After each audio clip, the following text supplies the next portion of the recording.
I think the rest of the board members are still considered attendees.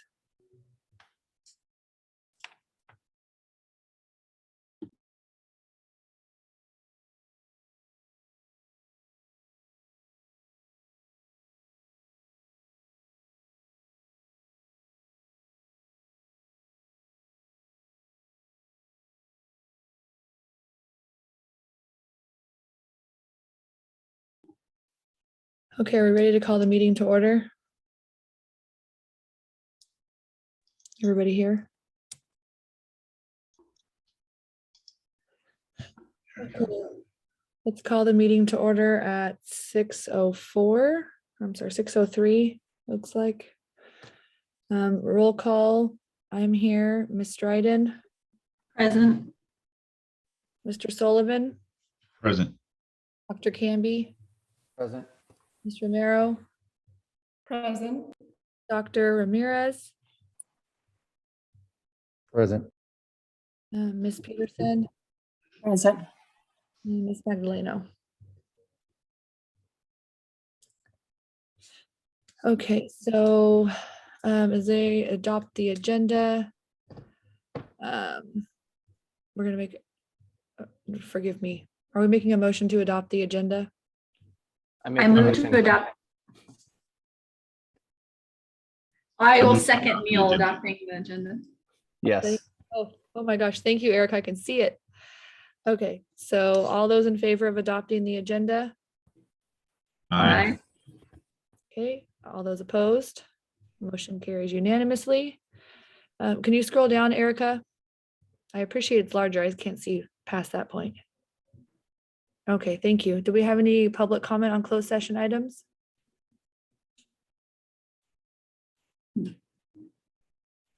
No, there are no comments. Okay, so at this time at 6:05, we can adjourn into closed session. And then go into the closed session link. See y'all later.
Okay, adjourning from closed session at 6:18. And we are, let me scroll up on my side. Mrs. Nowak, Yes, can you indicate whether any action was taken in closed session? yes, no action was taken in closed session. I apologize. Trying to move everything around. Okay, so the official opening is the Pledge of Allegiance. So if everybody could stand. Put your right hand over your heart. Ready, begin.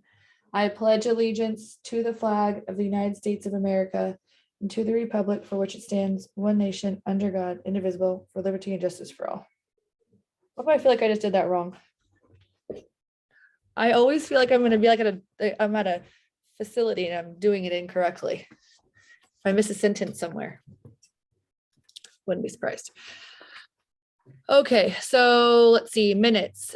So is there a motion to approve the minutes from our meeting on September 21st, 2021? Is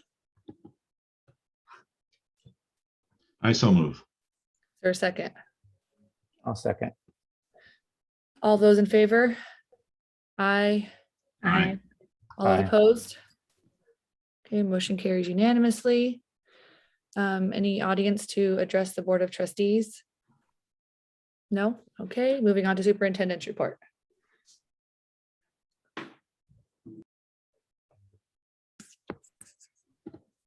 Okay, well, thank you. Good evening, board, community. And for this month's this board meeting's superintendent's report, it's organized much the way in which other reports have been formatted in the past or organized in the past. So I'll wait for it to load.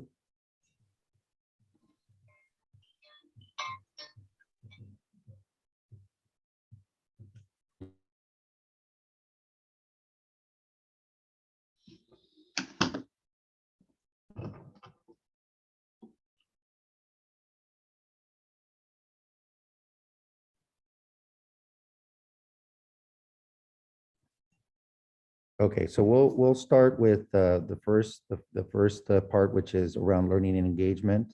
Understandably, we are still working our way back to normality, but it was very important for me to bring some attention to the incredible work that we've been doing as a staff, that our staff has been following up on really since last year. And if you could, Erica, just push forward 2 more slides. So one of the big important developments, and will continue to be a focal point for the rest of this fall and winter, will be this development of a MESA framework for the future. We had our first meeting with our design team, or what we branded as our design team.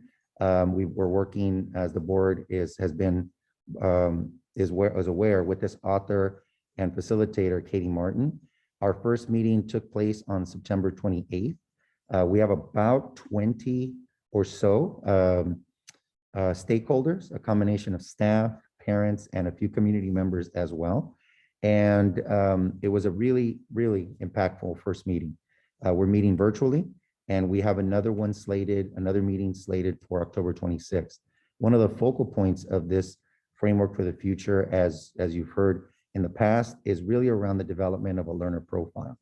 And that is all of those competencies, those important attributes and skills that students should have by the time they leave us in 8th grade, because we want to be able to be very concrete around what it is that that our goals are for our students. And so it was important to be able to start with staff, but also important to bring in parent voices. And of course, the board voice will be part of this as well. So I will have a synopsis and an update for the board at our special board meeting on November 6th, so that the board is well aware of what is underway. And I will continue to provide those updates. Mrs. Dryden, Trustee Dryden, has volunteered, wearing multiple hats in our district as somebody to be part of this design team. So we're looking forward to having her, have that lens as a board member as well. But in any event, one of the things that we decided to focus on, while the framework for learning is more long view, we wanted to focus on our near-term priorities. So the staff, dating back to last spring, moved ahead with an instructional focus on writing. And so in the next 2 slides, I just want to show the board and our public really what that centers around.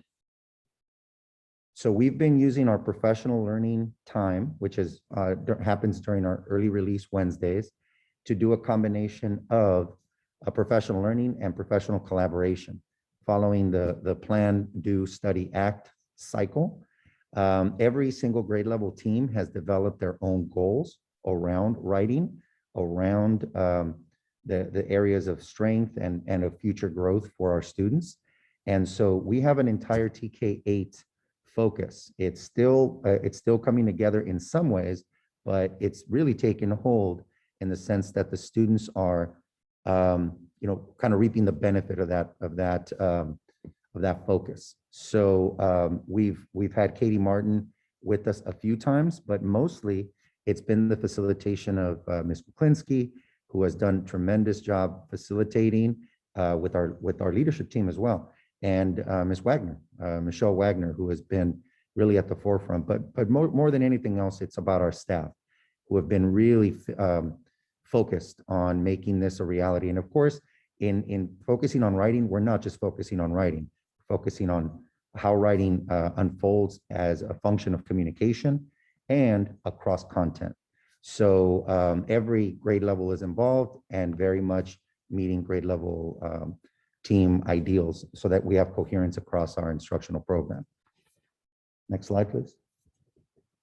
And here you just see, kind of some snapshots of that collaboration. We're documenting all of our notes, we're revising goals, and in the last 2 weeks, 3 weeks, we've actually looked at student work samples, just to give us a sense of where students are.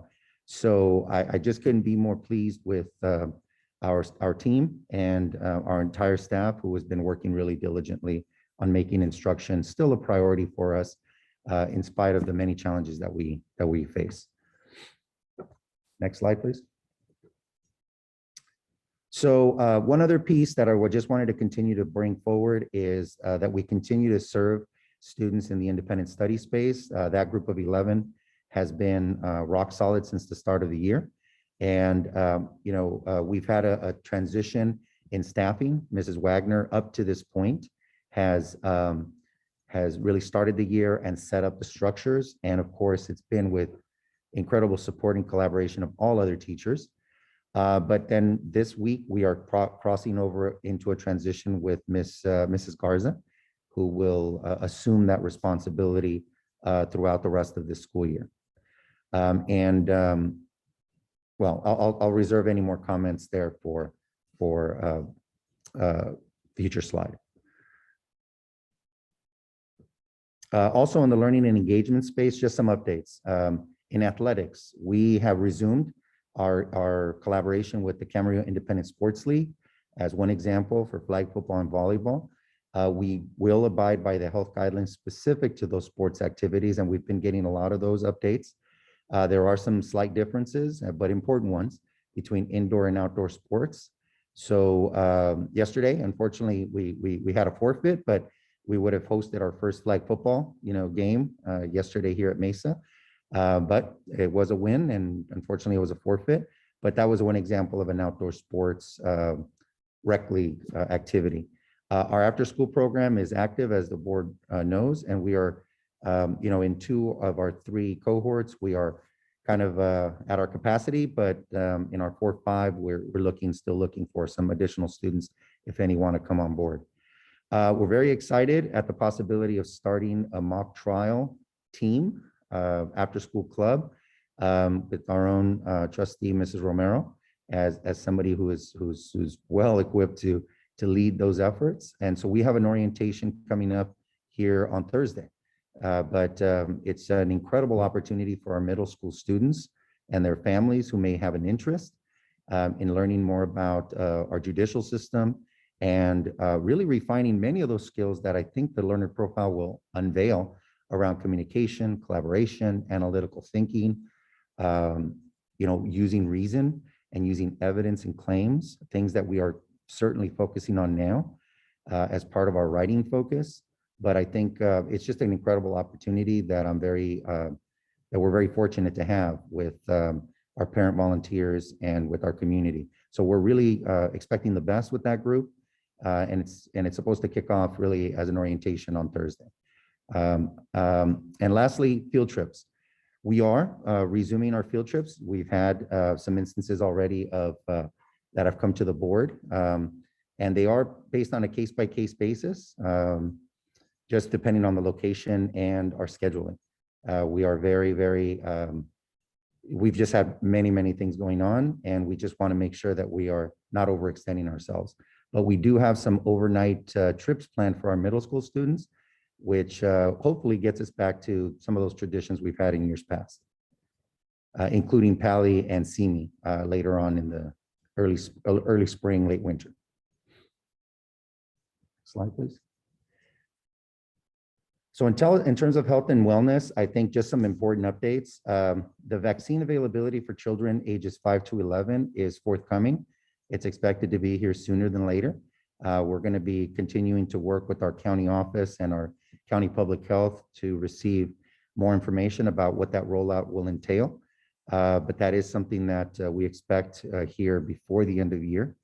And another important update is that recently there was a state mandate that the vaccination for COVID-19 will be expected to roll out consistent with other vaccinations. Now, an important point to make here is that it is contingent upon FDA approval. So I don't have a firm timeline, and I myself am still gathering more information about this in terms of what full implementation will look like. But it is something very noteworthy and important to note at this time. In terms of staff vaccinations, that state mandate came forward several months ago, and we are, I'm glad to report that we are compliant here by the order of October 15th. Later on in this agenda, you'll see a partnership around some on-site COVID testing, which will begin tomorrow, Wednesday, the 20th. And the expectation is, or the mandate entails, having any staff members who are unvaccinated conduct weekly COVID tests. So in order to facilitate that, and also for all of our other employees, we will look to have a partnership around on-site testing. Finally, our visitors and guests on campus, we continue to hold that really limited.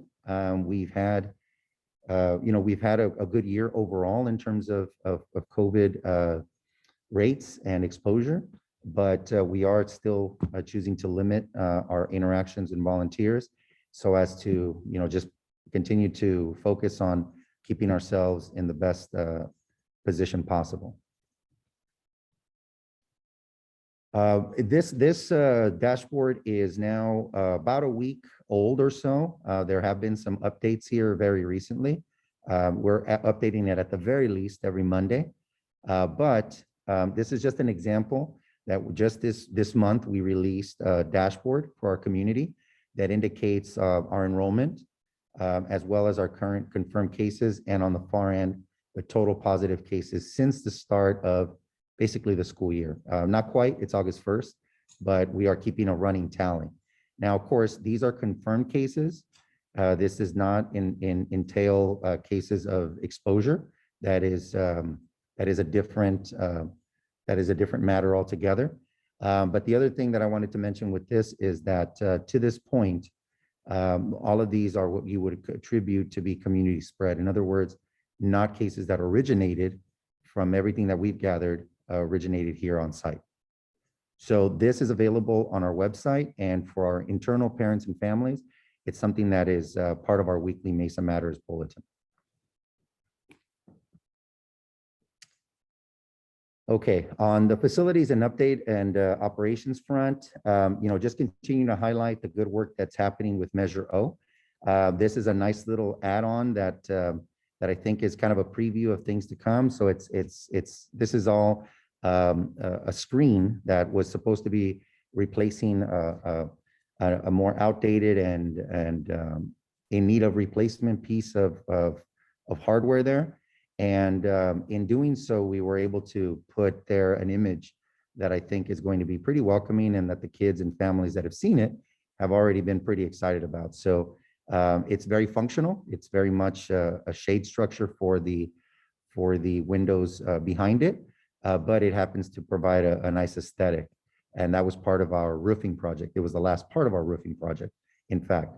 But this similar setup, not with the graphics per se, but with the screens, will help also hide and conceal the roof mounted units that will be installed as part of the HVAC project this following summer of 2022.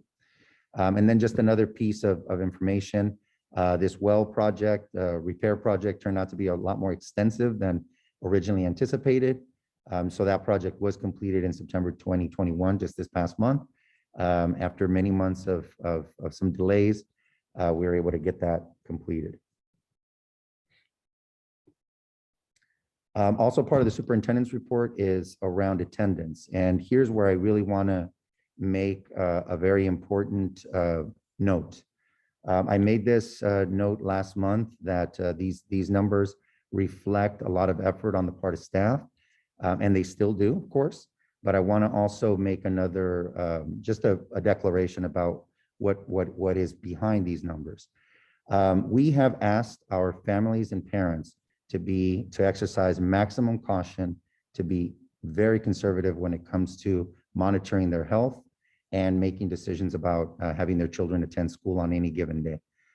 We have also taken a very conservative approach when it comes to students who demonstrate any possible signs of concern when it comes to COVID.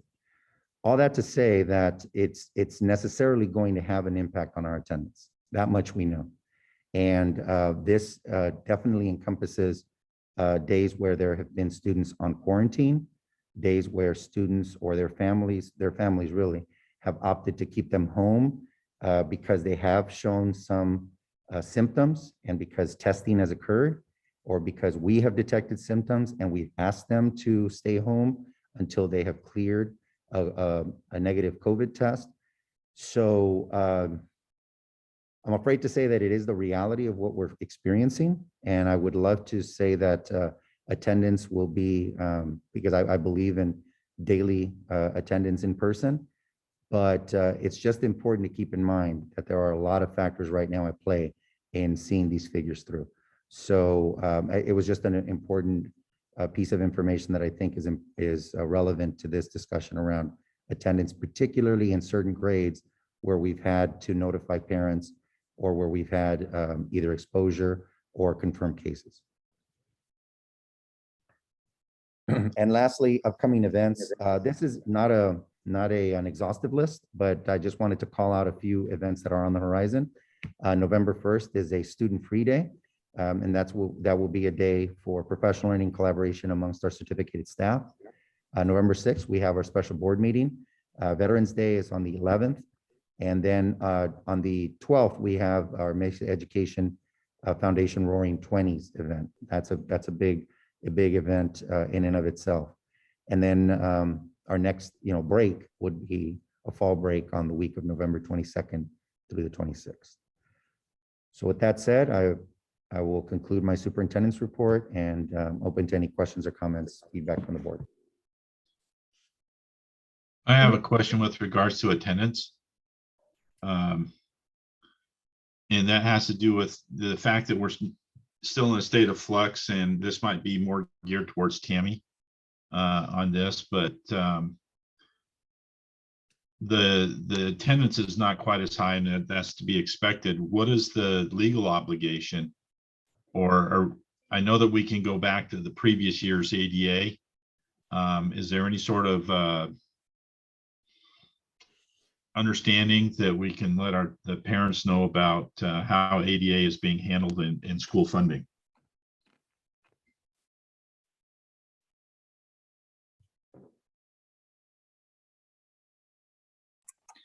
Are you asking about communicating with parents? Well, first off, do we have any penalties because of the lower attendance rate? It's not off by much, but things can change pretty quickly, as we saw just recently, somebody comes down with COVID, we have to shut down a class. We're back to distance learning, that sort of thing. How is the school protected with regards to ADA? That's what I'm really trying to get at. So Mesa will be funded at the higher of this year's ADA or the higher of the 1920 school year's P2 ADA. So that's, so because you are in declining enrollment as well, you'll be funded at a higher rate. Where there may potentially be implications is if next year the enrollment continues to slide, then you would be funded at this year's ADA or the higher of this year's ADA or next year's ADA. So it's difficult to know at this point exactly the implications for funding, but we do know that at least this year we have protections going back to 1920, and we had a higher ADA just because enrollment was higher. Right, but the enrollment this year will certainly impact the ADA reimbursement for next year. Potentially, but Yeah. as we recover from COVID, we're seeing more and more students come back. And so we could see an increase in enrollment, and this year's ADA may just be a blip on the map and not really have any consequences for future funding. There's too many unknowns right now to make that prediction.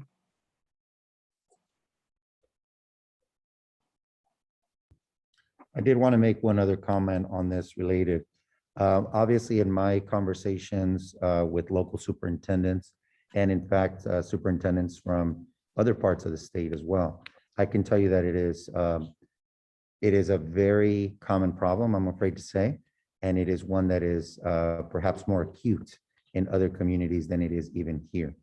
So I know that that may not be comforting, but I do know that there is advocacy to try to resolve and address this at the legislative level, because this is a concern that, just to highlight what we've done in our community, simply put, we have asked our parents to be responsive to their health in order to protect their health and the health of others. And in so doing, it's going to have an adverse effect on our attendance.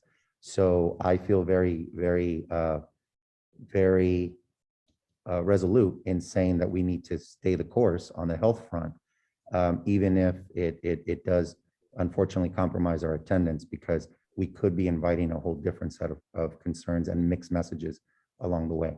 So this is a common problem across all schools and school districts from everything that I've heard, and one that will likely involve a more holistic legislative solution to the very questions that Mr. Sullivan is raising. Any other questions or concerns? I have a question regarding testing. So I know we're testing staff, or we're making it available for staff to get tested on site. In the event that we have a kiddo test positive, are we offering that test to any of their fellow students in their classroom?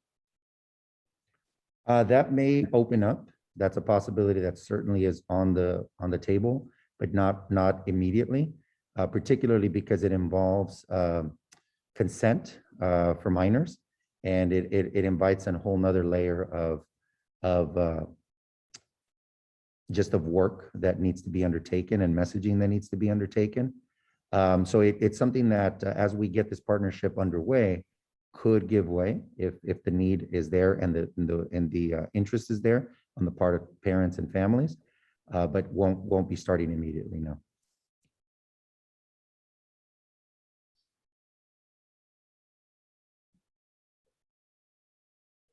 Anything else? No? Okay, let's move on to get the agenda up from my side. Thank you, Dr. Ramirez. Okay, board members' reports and communications. Is there any board member, let's see, correspondence, sorry, I can't see it. Ventura County Office of Ed correspondence regarding the unaudited actuals of the Mesa Union School District for 2020, 2021 fiscal year. Dr. Ramirez, did you want to touch on anything in regards to that? Just an affirmation that our unedited actuals are very positive, and a commendation to BSA, very well received on just the thoroughness and preparation of those reports. Okay, thank you. Any board member reports or communications? I have one. I attended the Ventura County Committee on School District Organization last night, where we elected, there was 3 openings in various supervisorial districts. For your information, Dr. Robert Perez, Arlie Kidd were both elected in district number 4, and Dr. Charles Weiss was elected in district 5. He was reelected in district 5. And along those lines, it was also brought up that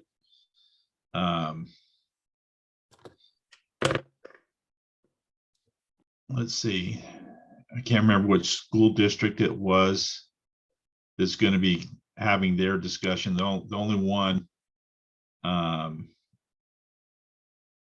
one school district will be going into having organized districts. They're evaluating that now, rather than having all of their trustees at large.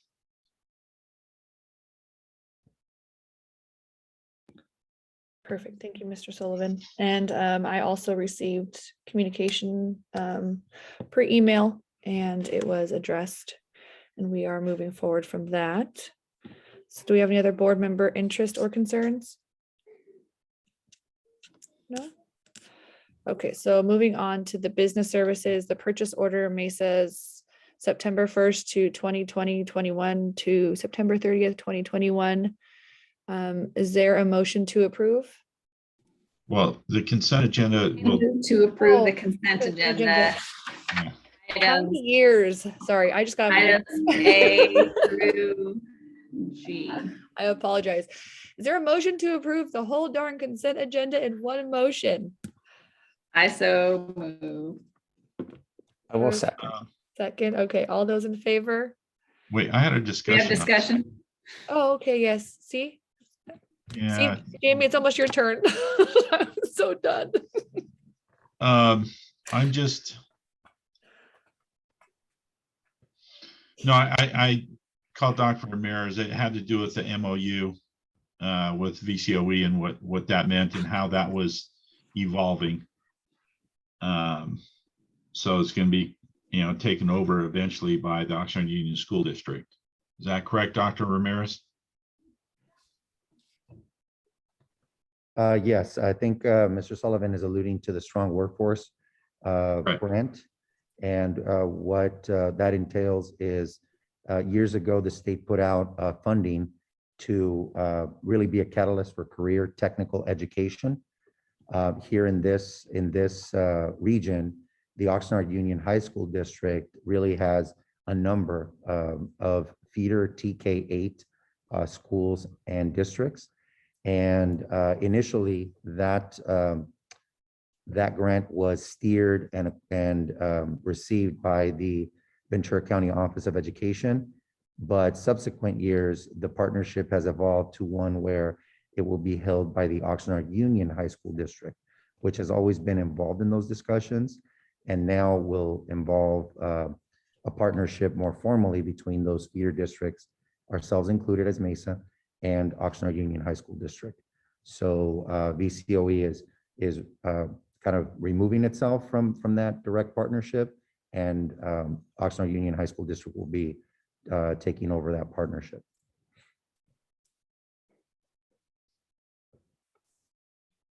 Okay, any other discussion? Okay, all those in favor to approve the consent agenda as it stands? Aye. Aye. Okay, motion carries unanimously. Okay, let's see. My eyeballs can spare me. Dr. Mears, do you want to give me a number? Is it 12? No, it's 11. See, I need better. Information 11. Thank you. Okay, so information, California Voting Rights Act, CVRA, presentation provided by Cooperative Strategies. Is there discussion on this? I apologize if my children are loud in the back.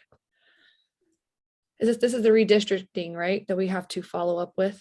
Yeah, this is just a presentation information, right? Yes, sorry. Yes, we will have a presentation, and with us is Chris Schmidt from this group, Cooperative Strategies, and we will bring him in as a panelist to walk us through the points of the presentation.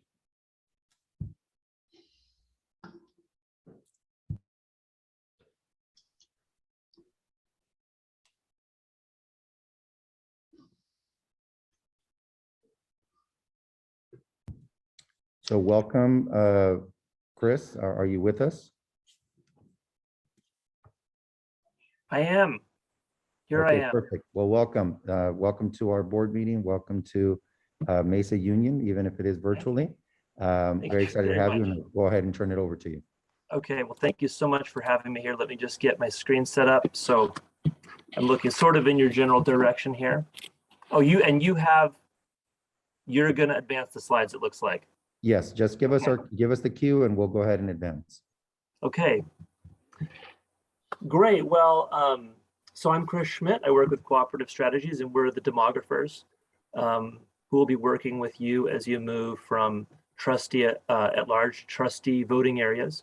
And we're going to get into some details this evening. And this is, well, just briefly, this is the first of 5 meetings. And so this really is informational.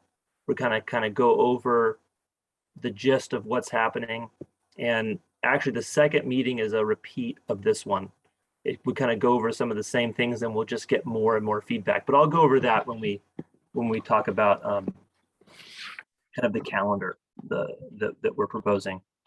So I'll just go through some of the slides, and you're going to kind of get a primer on the California Voting Rights Act and what's entailed in moving to having trustee areas.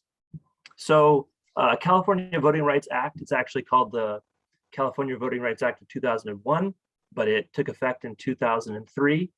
And I'm just going to read this part because this is a quote from the actual election code.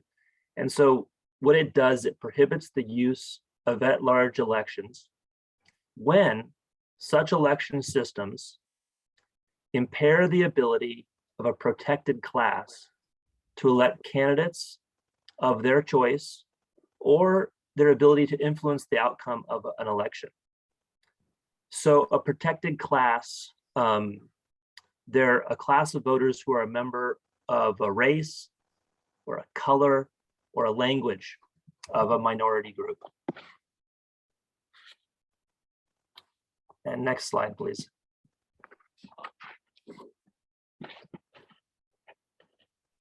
So there are 3 types of elections. You're currently the first type, at-large elections. Candidates have to reside within the district, and everybody in the district can vote for the candidates. Then there's a middle ground where there are sort of trustee areas, but they're voted on by everyone in the district. And then you have the final, the by-trustee area election, which is the only safe harbor under the California Voting Rights Act. And so this has actual, the district is divided up into 5 areas that are, we do our best to make them relatively even size in total population.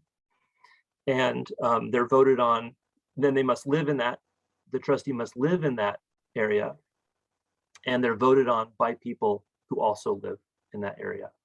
And so this is the process to move from that first option, the first method, election method, to the third election method. Next slide, please. So here we have the proposed schedule. So there are 4 statutorily mandated public board meetings we have to have. We have to have those first 2, which are we call them the pre-map hearings, where we're really gathering information from the board, from the community. And those can be no more than 30 days apart. Then we have 2 more, these public hearings, and that's where we'll present scenarios of various various configurations for how to create these trustee areas. And then we'll show those and discuss those and get feedback. And then we'll go back and do that again. And then we've actually added a fifth meeting through doing this over many years. We've found that it helps smooth the process out, that instead of having the board to approve a map in that second public hearing, that whole hearing can be devoted to discussion and review. And then we have that fifth, which is set aside for just the selection of the trustee area map.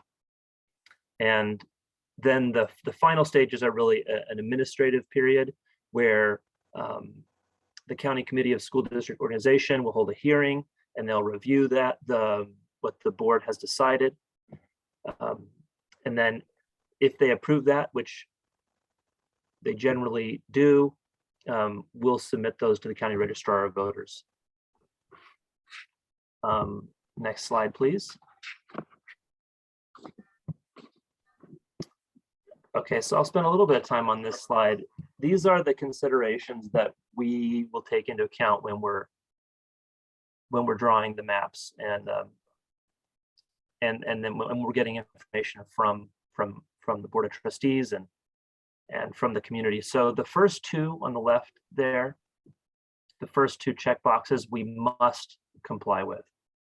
The rest of the boxes we try to accomplish as best as we can. So the first one there, each area shall contain nearly equal numbers of inhabitants. So if you take the total population of the district and divide it by 5, each area should be about that amount. The difference between the largest and the smallest, so the smallest should be no greater than 10% of that ideal size. And we'll get into that more in the later meetings, but there's basically a control on the variance between the largest and the smallest. It varies from the ideal size. And then the second bullet there, drawn to comply with the Federal Voting Rights Act. So this means we're not dividing or diluting a protected class so that it inhibits their ability to elect candidates of their choice. And now I'll talk a little bit about just those that we try to accomplish. So they should be compact and contiguous as much as possible. So we don't want odd or bizarre shapes. You've all seen the pictures of congressional districts that just look wild. You can't imagine how they possibly created those areas. And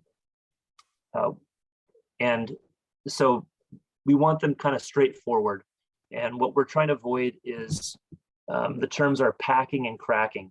And so there's different strategies that have been used to dilute protected class voting rights. And so packing, you create an area that packs all of them into one area, and so that limits their ability to influence elections, or you break them up and spread them out and dilute them through many areas. And so we want to definitely make sure we're not doing that. Respect communities of interest as much as possible. So communities of interest are groups that have shared social and economic characteristics. So the census data doesn't tell us about these sorts of groups. And so we'll rely on you to share that with us. So an example that helps people understand, although you don't have this population in your area, I don't believe, but would be if an area had like a Mennonite or Amish population, they would clearly be a group that had shared social and economic characteristics that we'd want to know about. And we wouldn't want to draw a border that goes, right through their farms or something like that. Okay, the next consideration is to follow man-made and natural geographic features as much as possible. So mountains, rivers, freeways, these are often things that just naturally kind of create boundaries around communities. And so we want to pay attention to those. We also want to respect incumbency. So it can't be the prime consideration, but it should be taken into consideration to respect the will of the voters, because they put those trustees, they voted those trustees into their term. And then there's other local considerations. So you may tell us about other things that are important to you or to the community, and that we can also consider during the process. Next slide, please. So this first kind of chart here, looking at your 2020 census data, and you can see this is the various protected classes. So the left is just a snapshot of the district, but on the right, we have the total population, and that's what we use to balance the trustee areas. And it's also what we'll use to determine the variance I talked about. How do you have a question? How do you balance trustee areas when we're rural and we have pockets of people that you don't want to break up, but yet that's all that it is out here? Yeah, I mean, it'll be a challenge, and that's why we'll work through iterations. And yeah, pockets of people, and also, you know, probably, I'm guessing many trustees live in some of the neighborhoods, you know, they probably live really close to each other. So, I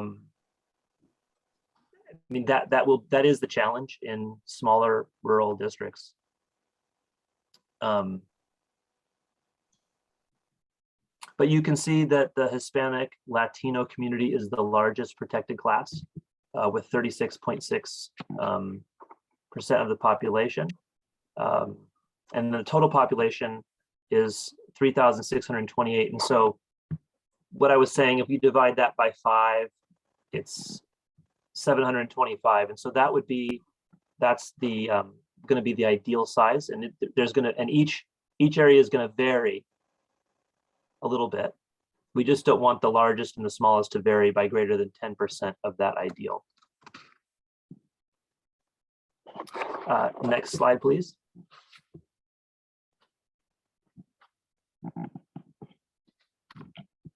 So this is just, you know, this is an informational meeting. This isn't, you know, making decisions tonight. But just as an example, we've included a graduated color map of the largest protected class, the Hispanic Latino population.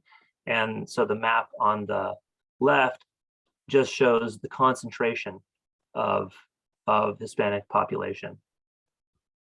We don't see in this map counts, but we just see densities.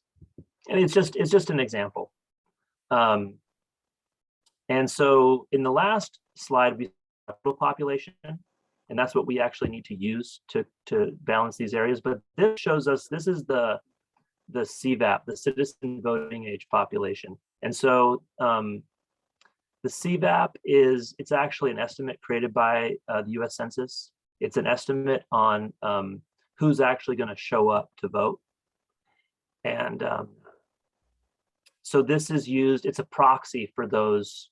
You can use this as a proxy for how many people you think are going to show up to vote. But what it does is it shows where the citizens of a protected class live and where they have voting power. And so this is what we use to make sure we're not breaking up voting power.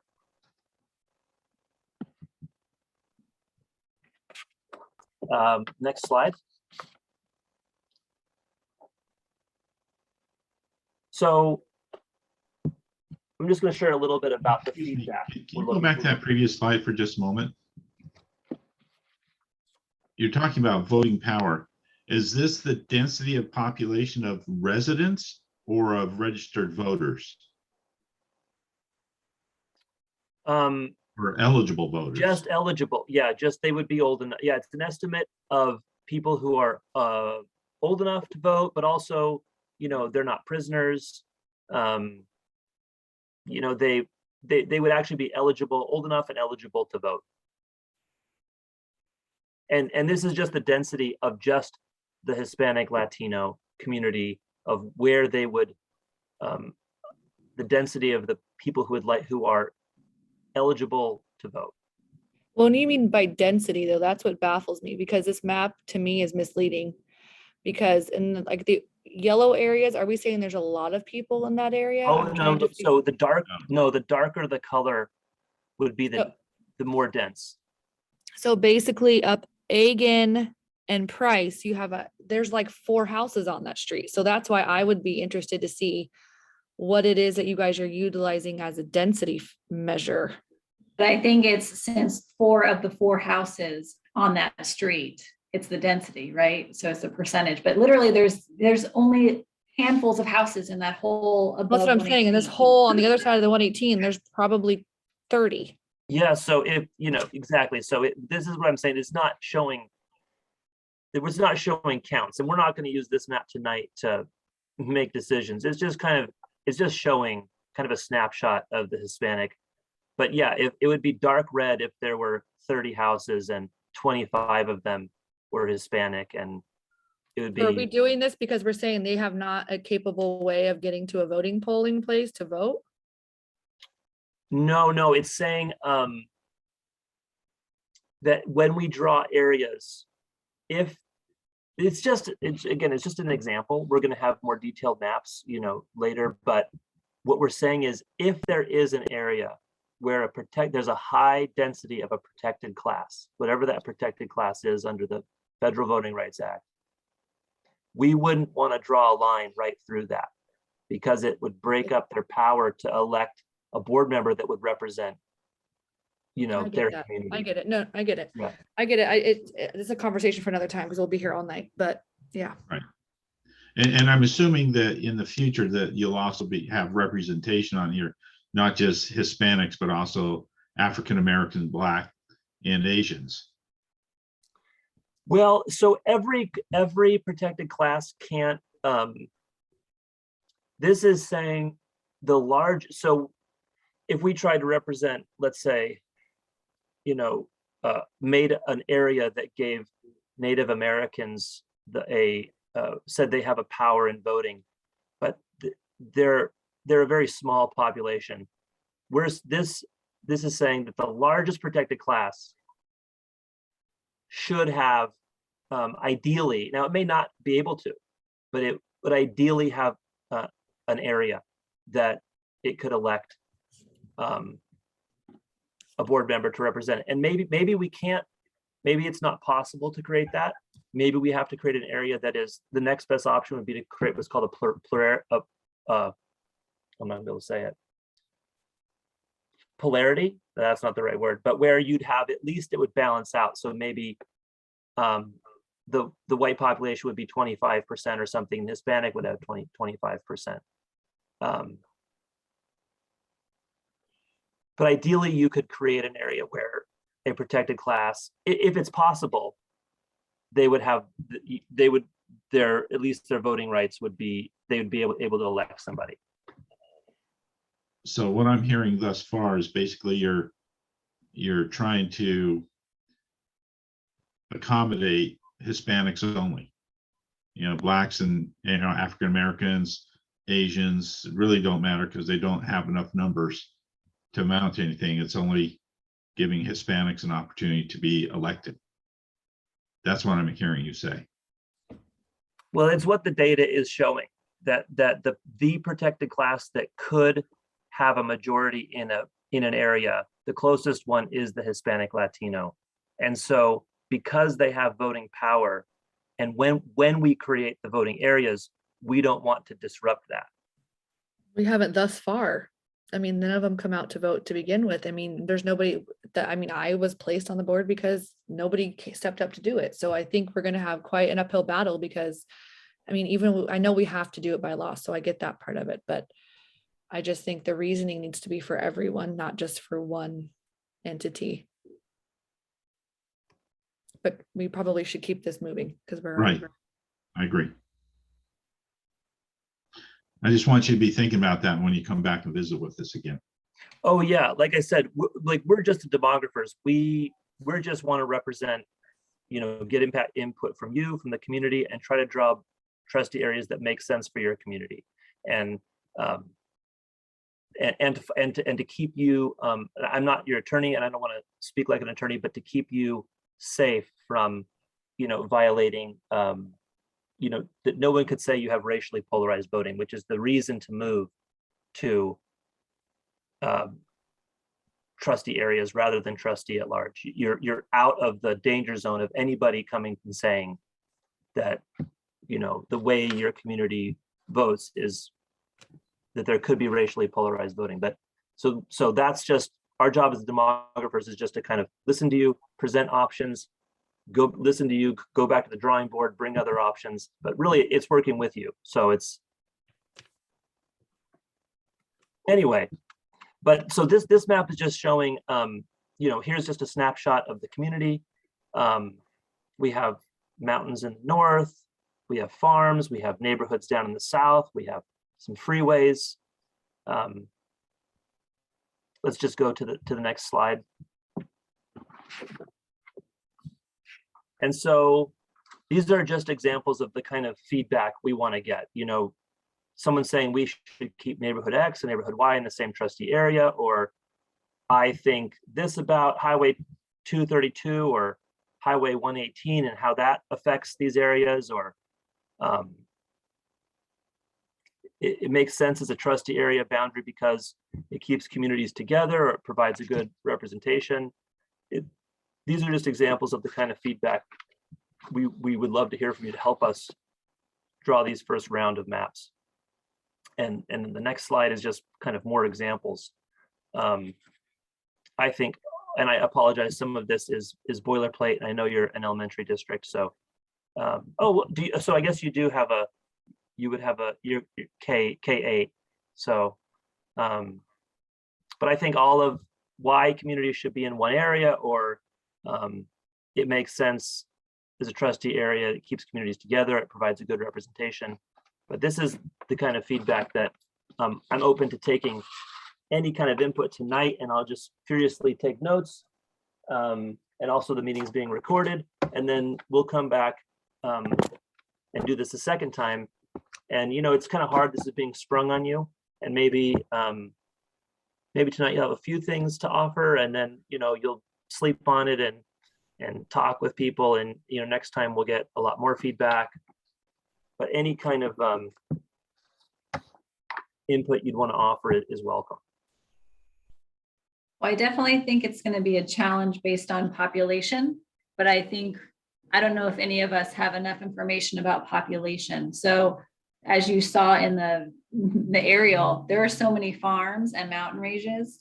There's going to be huge districts because not that many people live in there. And then, there's going to be little neighborhoods that are probably cut in half. So I don't think we'll be able to go with major freeways because the population won't support those areas. And I've never Right, heard of so 232 either. You have to have 725 in each area. It is common to have, a very small trustee area, obviously with a high density population, and then others that are very large, they cover, much larger areas because they're trying to get in that population. And just like, school boundaries are drawn. Yeah, lines could go through neighborhoods, but hopefully, we pick a main road or, those are definitely the challenges. I think what Trustee Dryden is trying to say is that we've got a small geographic area that houses a majority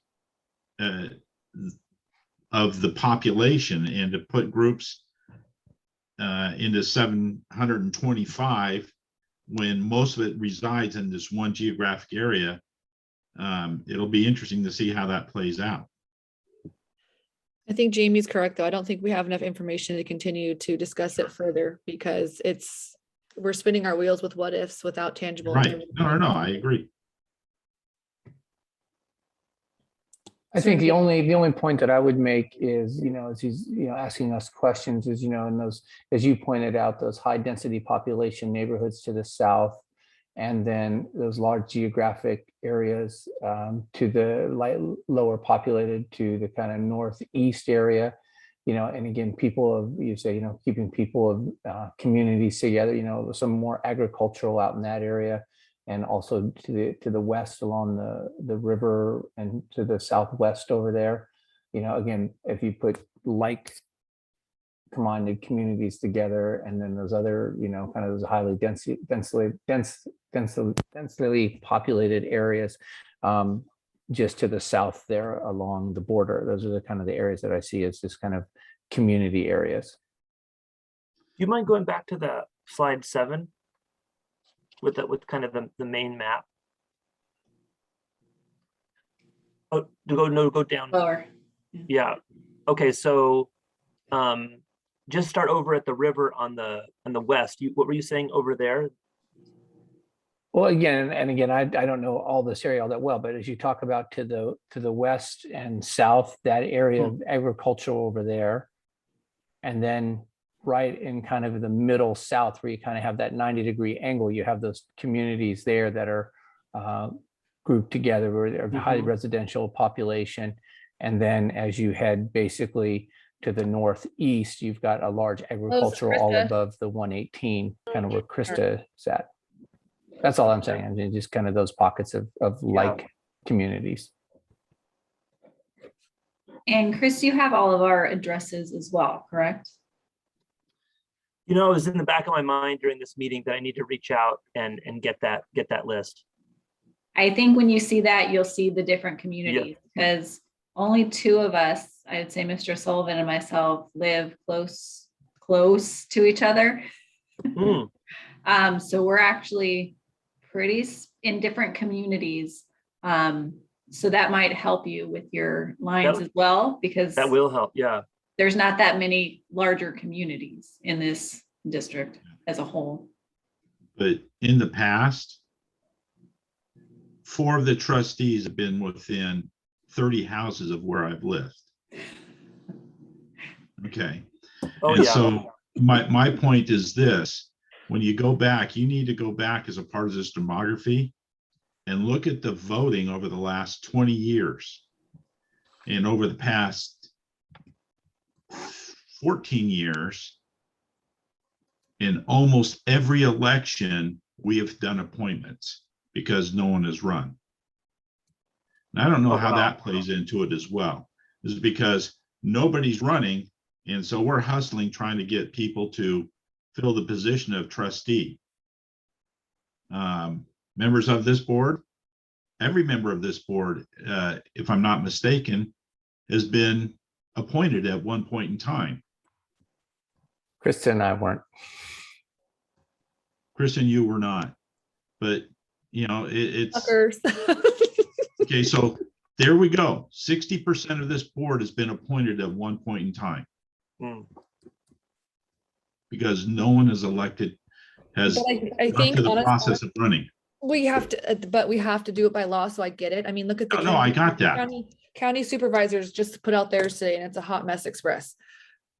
We have to, I agree with you. That's what my concern lies. I've talked to Dr. Ramirez about it, because it's perplexing to think that we're all of a sudden going to redraw lines and people are going to all of a sudden come out and vote, and they're going to all of a sudden, let's just take it one day at a time.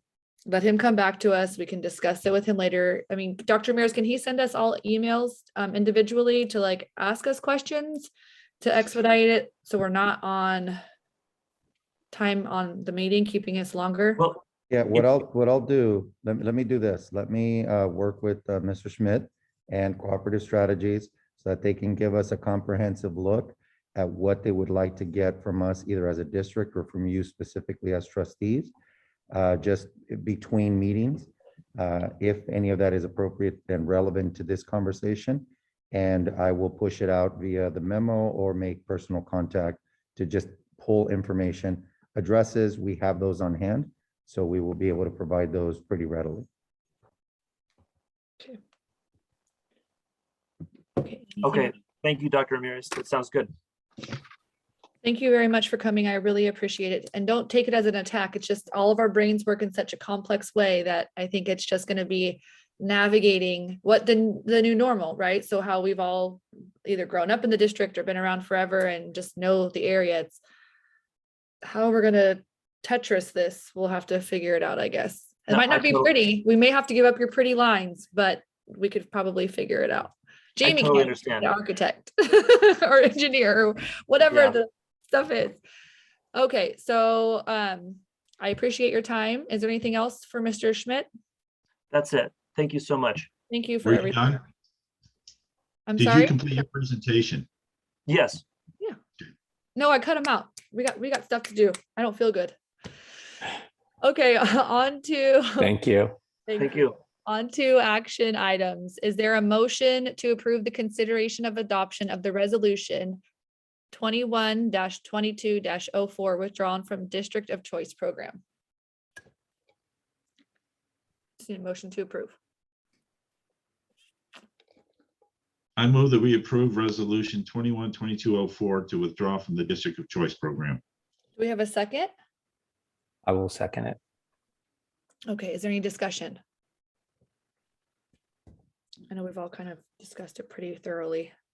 We Anybody- have. I had a discussion earlier with Dr. Ramirez, and that is that, I'll be in favor of this, provide with the caveat that the interdistrict transfer is able to follow the same timelines as what the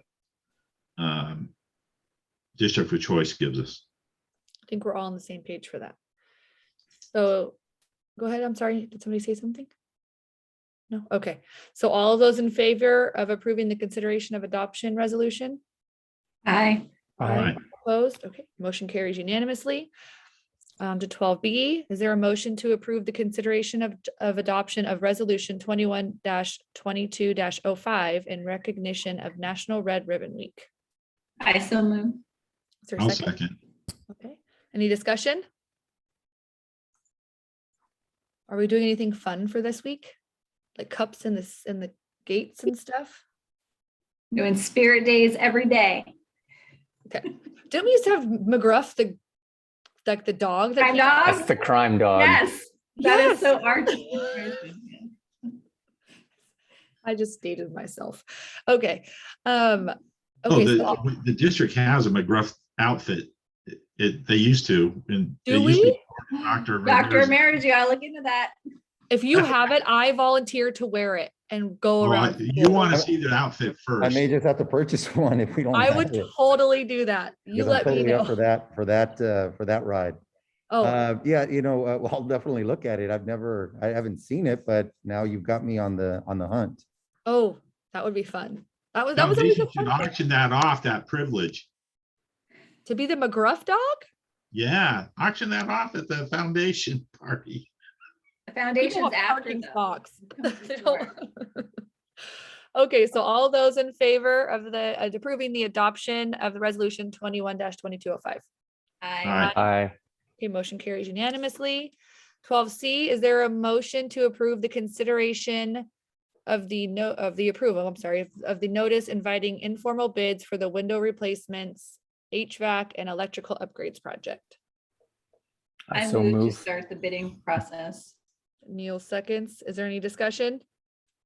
Mrs. Nowak, I just wanted to, or President Nowak, I just wanted to make mention that this is coming to us about a month in advance, and that's thanks to the hard work of Dave Norris, who's not with us on this call, and DSA.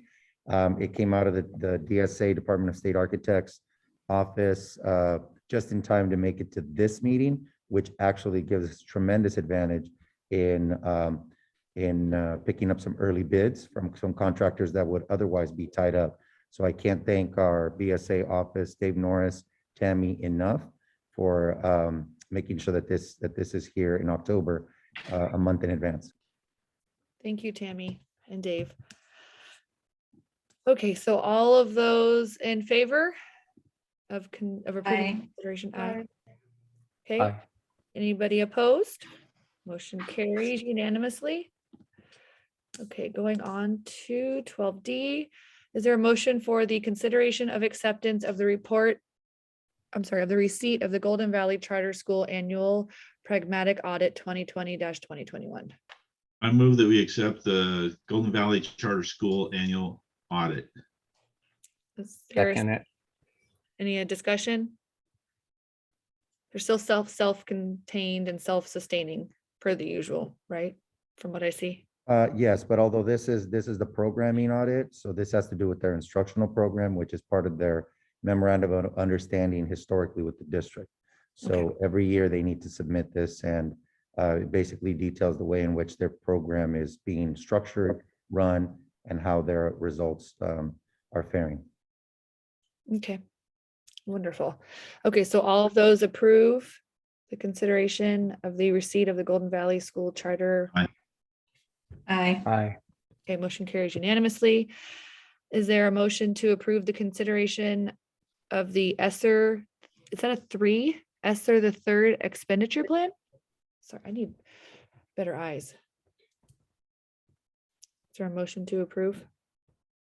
Make a I- motion. to approve. Is there a second? I'll second. Second. Any discussion? Mrs. Nowak, I just wanted to make mention, obviously the report is there before you. I just wanted to make two important pieces of information. Number one, that this plan is an extension of ESSER 1 and 2, which were funds already awarded to the district. And that this program, sorry, that this plan is directly linked to prior plans, including the Expanded Learning Opportunity Grant, which was adopted last spring, and also our LCAP. So you'll see representations there. Lastly, we are just getting started really with the school year. Not every need is well in view, although we've got general framework for that. So you'll see that these will require more specificity as the year wears on. But it's intended to extend the timeline of those funds so that we can really focus on implementing the things that we already have underway, and not just as a catalyst to funding that then starts to wane in the coming year or two, just as we're getting some benefit. Thank you. So all those in favor of the approval of the ESSER 3 expenditure plan? Aye. Aye. Aye. Okay, motion carries unanimously. Is there a motion to approve the agreement PMH Laboratory Incorporated for COVID-19 testing services? I move to approve the PMH laboratory testing services. I'll There's second a the motion. second. Okay, any discussion? Okay, all Just those- point out that it's at no cost to the district. yes, That is correct. It is at no cost to the district. okay, all those in favor? of Aye. Aye. Aye. Okay, motion carries unanimously. G, okay, is there a motion to approve the approval of the discarding of the obsolete equipment as listed? And I believe, oh, sorry, is there a motion to approve? I move that we approve the discarding of the obsolete equipment as listed. Is there a second? I'll second. Discussion, that's the electric, like computers and electronics, correct, that we were discussing? Correct. It's the monitors. Mhm. Yes, there's a variety of outdated technology, and an important point to remember is that in the process of readying that for discarding, we do clean the memories off of those computers and devices that mostly we don't use local information anymore. A lot of our information is cloud-based, but those student profiles and anything that is identifying is wiped clean before preparing or as we prepare the devices for e-waste. Perfect, thank you. Just a curious question. There's no aftermarket resale. These are obsolete and really can't be used anymore. Yeah, unfortunately, the resale value of most of the devices that we purchase are minimal. I mean, we really take the life right out of them, Dr. Camby. So these are mostly equipment dating back to 2014. So I wish there were some resale value, and wherever we can, we tend to repurpose them either by using them as kind of additional equipment, or just we try to maximize the life of every single device. Understood. Just wanted to ask the question. Okay, so all of those in favor of discarding the obsolete equipment as listed? Aye. Aye. Okay, motion carries unanimously. Is there an approval for the consideration of acceptance of the quarterly report on Williams information complaints for the quarter ending September 2021? I so move. Is there a second? I'll second. Is any discussion? No complaints were listed, just as FYI. Correct. This has to do with instructional materials. Okay, all those in favor? Aye. Aye. Aye, motion carries unanimously. So on to 12I. Is there a motion to approve the sixth grade field trip request to Pali Institute, November 3rd to the 5th, 2021? Make so a moved. motion to approve. Any discussion? All right, can we, just as a point of order, can we clarify who made the motion and who seconded? I I think made Nick it. first and then Jamie second. Thank you. Thank you. Sorry about that. We got real excited. There's a field trip on the books. We're excited. Yes, Pally, we are. It's Pally. can we like be And our chaperones? kids get to go. Tyler had a ball. He loved Pally. Those that went to graduation, that was the most talked about event Mhm. in school, in the students' history at Mesa Union. It's a wonderful opportunity, and the board should also know that we are chartering buses. So children will be riding in a very comfortable setting. Is that going to cost us anything? Our children deserve the best, Board President Nowak, and therefore they shall get the best at every turn. Yes, that's fine. Okay, so is there any further discussion? No, so all those that approve the sixth grade field trip to Pally? Aye. Aye. Jamie, are you an aye? Aye, Okay, motion carries. I am an unanimous. aye. Sorry, you froze a little bit. Yeah, I got you.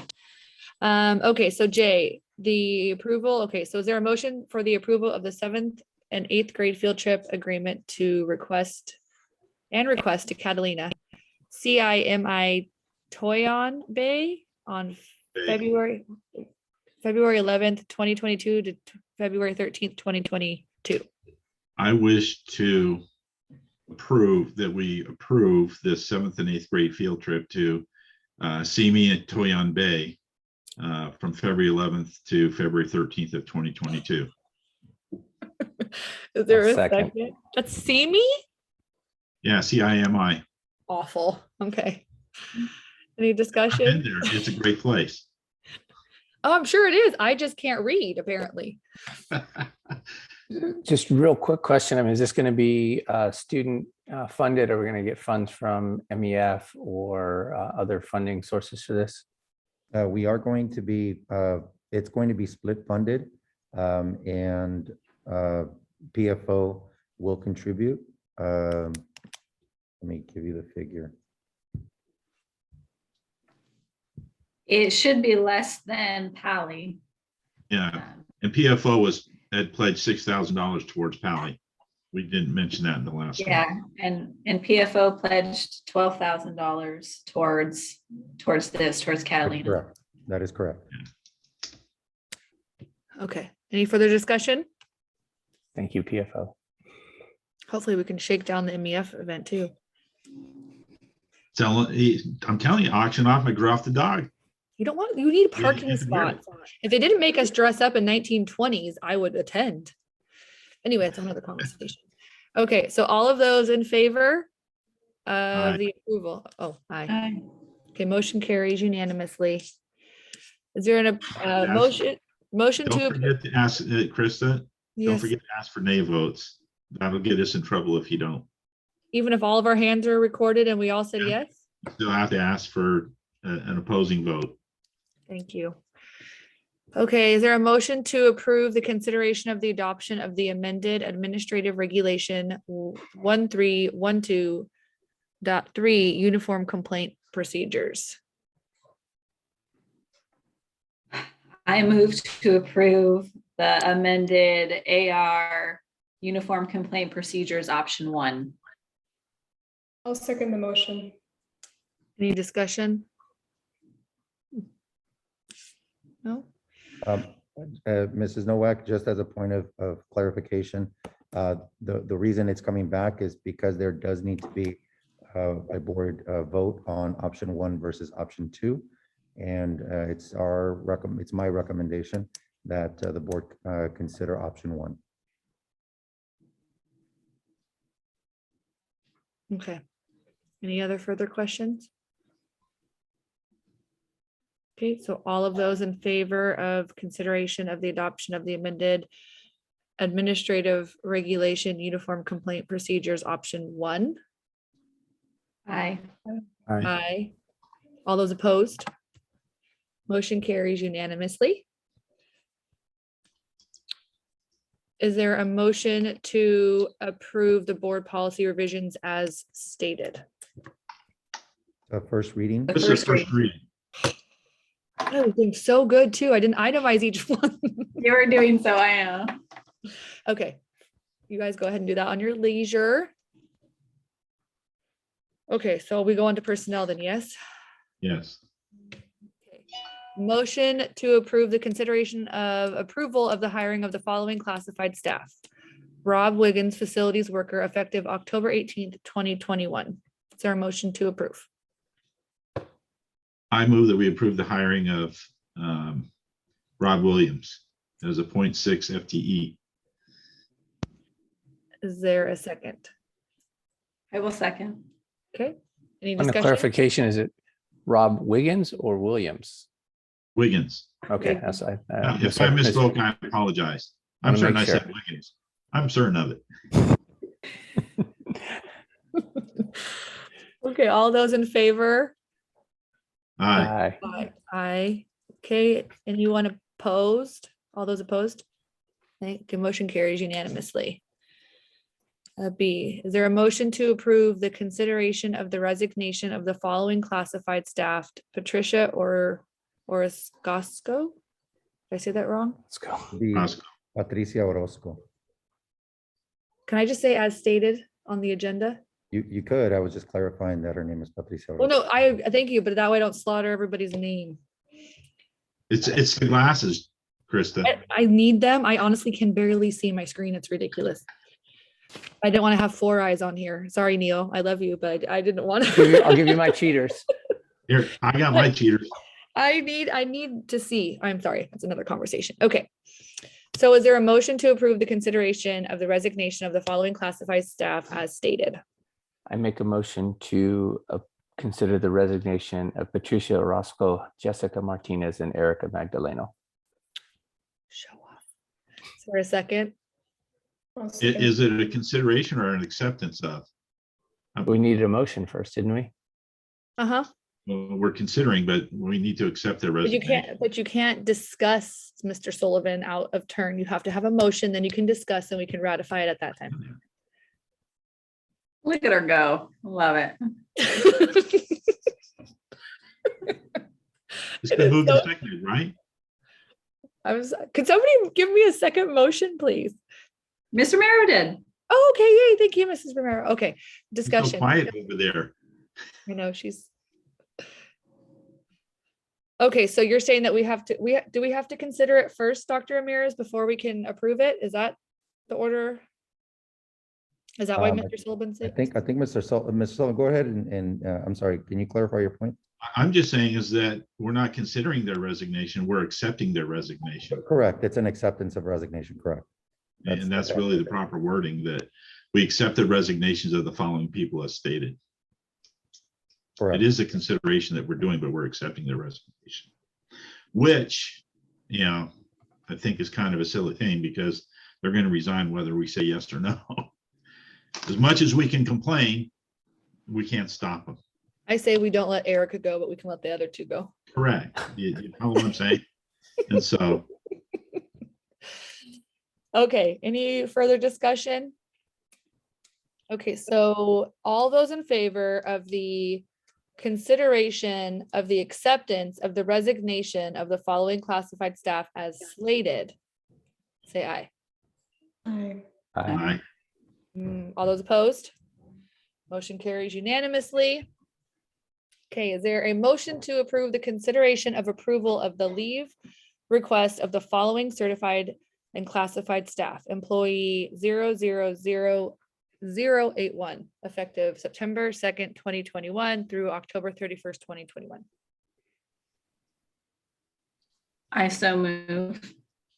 Is there a second? Second. Any Motion. discussion? I have a point of clarification on this one. I believe I can vote on this, but should I abstain, Dr. Ramirez? No, because you would not have to abstain based on any conflicts because of the direct action. The direct action does not, in my eyes. It's for the employee Correct, it's for the 0000. employee, correct. It's only for the employee, correct. Okay, Any further discussion? Okay, Yeah. all those in, I hope she gets well. all of those in favor of the consideration of approval of the leave request of the following certified and classified staff as stated? Aye. Aye. Aye. All those opposed? Motion carries unanimously. Dr. Ramirez, you have the floor. Well, as the board is well aware and has just executed, this will be Erica's last board meeting with us. It's been 11 years. So I'm gonna invite her to kind of turn her camera on while I speak a little bit about her, because I think it's important. Just on a personal note, when you transition from one place to another, you never know. You never know what you'll find. You'll never know. Everything is a big mystery. But Erica has been an immense support for me personally and professionally. I cannot say enough about her just commitment to trying to do her job as best she can, to serving this community. She's been a parent. She's been a kind of a jack of all trades. Just a tremendous value add to us. I've had the personal opportunity to see her work, and I can tell you she holds more than most. So she will be missed. I will miss her certainly. She's been a confidant already, just in the last year and a half that I've been here. A sounding board, I mean, you name it. And I certainly wish her the best moving forward. I know she'll do great in her next stop. And I hope that that relationship for us continues. But on behalf of all of our community, I just cannot thank her enough for her contributions, and desire nothing but great things for her as she moves ahead, and that she will come back to us and remind us about all those great things that she's doing and all the great work she's done to this point. Cannot be replaced, but we will certainly look forward to onboarding a candidate that can continue her great work moving forward. So just from me to her, just tremendous, and I'm sorry to see her go, but glad that she's moving on with something that she's ready to tackle and enjoy. Where is she going? Where is She's moving into the HR world, and I'll let her kind of share her news maybe a little later, but I think it would be great if there were any other, just an open invitation to the board to provide any input, feedback, and just words as we conclude this final meeting for her in her role. She's a glue keeper, I think that's for sure. I mean, thank you, Erica. You're always the one to give you the laughs and the guidance, and always be there for anything or any questions, and with a smile on your face. So I'm going to miss you because I enjoyed having you, but I do look forward to you succeeding in whatever it is that you want to do next. So good luck with anything that you're doing. And I will just mention that when my older boys, we moved into Mesa and transitioned over, Erica had just come over to Mesa also. She's one of the first faces I met when I came on campus, and that's getting my boys settled in. So yeah, that 11 years here has been the time that my boys were there too. So I don't know if she remembers that or not, but I remember being lost one time when I came in trying to figure out how the bus system works. She helped me out through that. That was my first recollection of meeting Erica. But again, we can't say enough, Erica, for all you've done, especially, as the board members come and go, and you are kind of the glue that holds us all together a lot there, and especially through the transition of a new superintendent. So again, thank you so much, and appreciate all your hard work, and really good luck to you in the future in whatever endeavor you are pursuing. So, but thank you very much. Agreed. And I know I can be probably a headache more than others when preparing for all of these board meetings. But Erica had a talent for getting all of this data together and organizing it in an organized fashion, putting all of these links in, getting all the supporting documents, all the ducks in a row. So I know you are a tasker, and will succeed in whatever you do, because you've succeeded very well here. I just want to say thank you for your service, Erica. We all really appreciate your hard work. And I'll always remember that you took me to In-N-Out the day I got appointed. After the meeting, she took me to In-N-Out, so I'll remember that. I was going to chime in here. Erica's had staying power. You guys make comments about the longevity that I have on the board. There's been 2 executive secretaries during my tenure. That's Diane Ockett and Erica Magdaleno. And there's probably been 4 or 5 superintendents in between. And so thank you very much for the hard work that you do. They are the backbone. They carry the heavy load. No offense, Dr. Ramirez, or any of your predecessors, but there's a ton of support that goes across her desk, and I realize that. So I wish you well in your new endeavors, and may you have much success.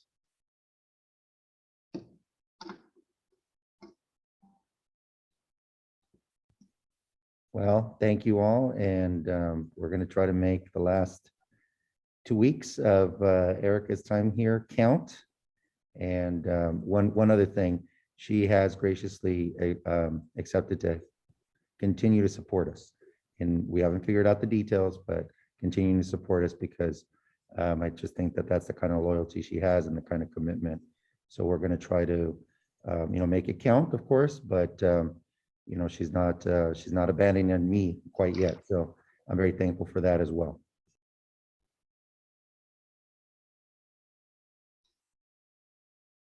I'm muted. Okay, so Erica, would you mind scrolling to the end? I think it's for items for future consideration is the California Voting Rights Act, CVRA. Our future meeting is November 6th, 2021 at 7:30 a.m. And we also have November 16th, 2021 at 6 p.m. So I'm going to adjourn the meeting at 7:46. Okay. Good night, everyone. Calendar. Oops, sorry, my Siri's talking. I need to go to bed. Goodbye. Good night. Thank you. Have a wonderful evening, everybody. Good night. Bye.